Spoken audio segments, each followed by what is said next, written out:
Nobody wanted Martha, but I did.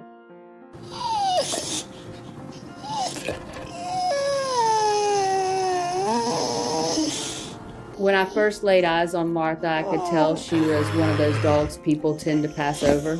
There was a long 18-inch scar running down her back, an old wound that spoke of a hard life, though I never asked for the details. Some things you can just feel in your heart without needing to know the whole story.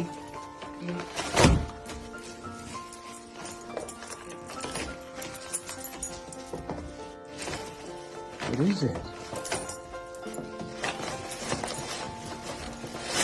The shelter staff didn't think anyone would want her. She wasn't the kind of dog that wagged her tail at strangers or jumped up for attention. They even told me, she's been here a while, nobody has shown interest.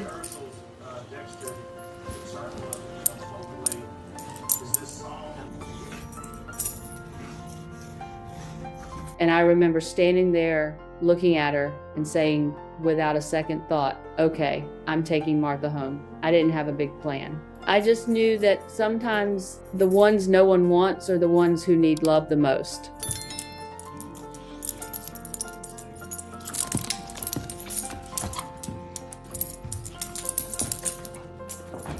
It wasn't easy. Martha was never really comfortable around other dogs, and for reasons I couldn't quite understand at first, she kept her distance from most people too. She carried herself with a quiet, cautious energy, like she'd learned the world wasn't always kind. But then there was this strange little quirk of hers. She liked squirrels. Not to chase them, not to bark at them, but to be with them. And the squirrels somehow seemed to like her back.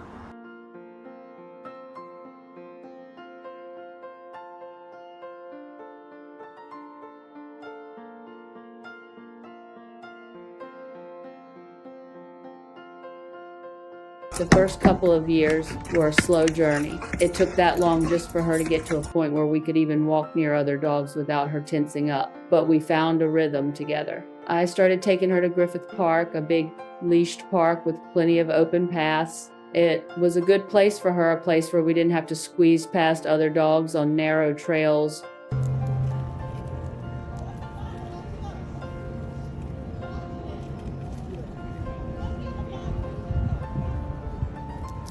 Most dogs bolt for the trees the second they spot a squirrel. Martha didn't. She would walk right up to the base of a tree, sit down, and just wait, completely still. I remember the first time I saw it happen, those squirrels slowly inching down, curious, cautious. And she stayed frozen like a statue, letting them get close, letting them sniff at her, even touching her paws. It was the strangest, most tender little ritual.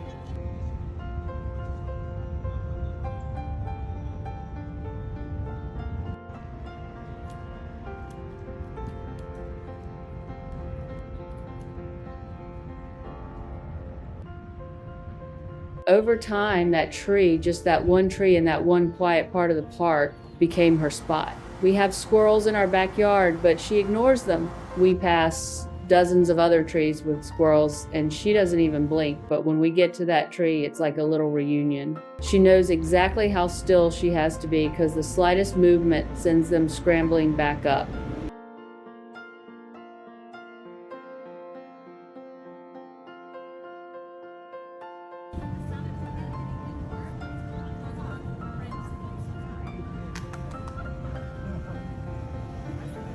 Sometimes we sit there for a full hour, her like a statue, me just watching this little moment of peace she somehow found in a world that hadn't given her much of it before.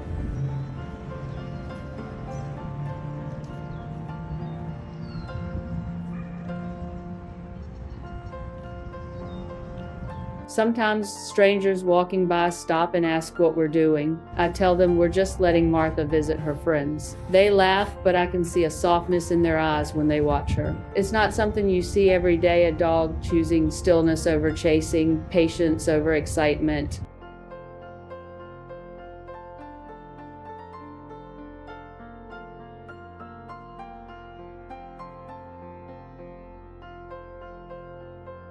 Funny thing is, if another dog comes by, she'll move on purpose, almost like she's protecting the squirrels, sending them back up the tree so they don't get hurt. I used to worry that I was somehow teaching those squirrels to stop being afraid of dogs, but that never happened. If she had shown any sign of wanting to hurt them, I would have stopped it right there. But she never has, not once.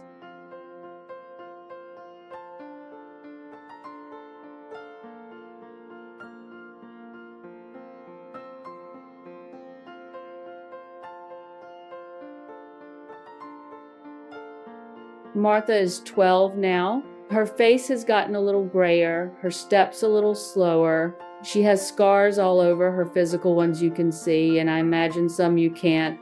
I've learned not to ask what happened before she came into my life. It doesn't matter anymore. What matters is nobody wanted her, but she turned out to be the best dog I could have ever asked for.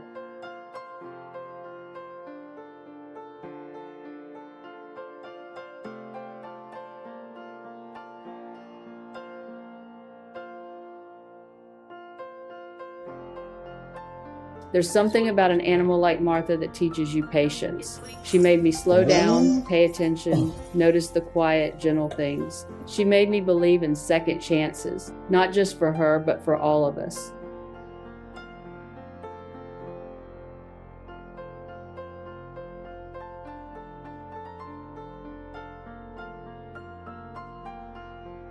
And here's the thing I want to share with anyone thinking about adopting a pet. It's not always the youngest, the cutest, or the friendliest ones who will change your life.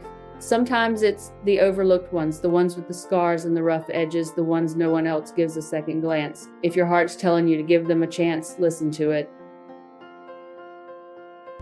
Don't touch me. Don't touch me. Don't touch me. Get away. Get away. Get away. Get away. Get away. Don't touch me. Don't touch me. Don't. Because when you bring home a soul that the world has forgotten, you're not just rescuing them, you're giving them the one thing they've been waiting their whole life for, a place to belong.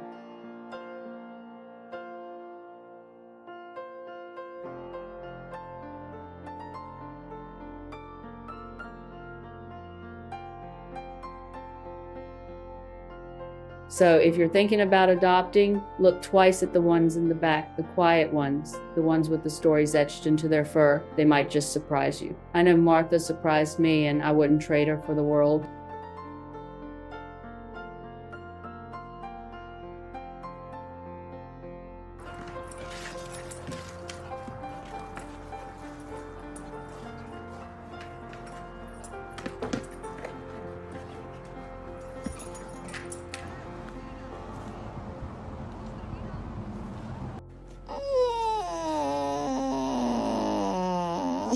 Our team writes and develops each script from scratch with a signature storytelling style that aims to inspire, comfort, and uplift. We combine heartfelt narration with thoughtful editing to create videos that truly connect with the viewer's emotions.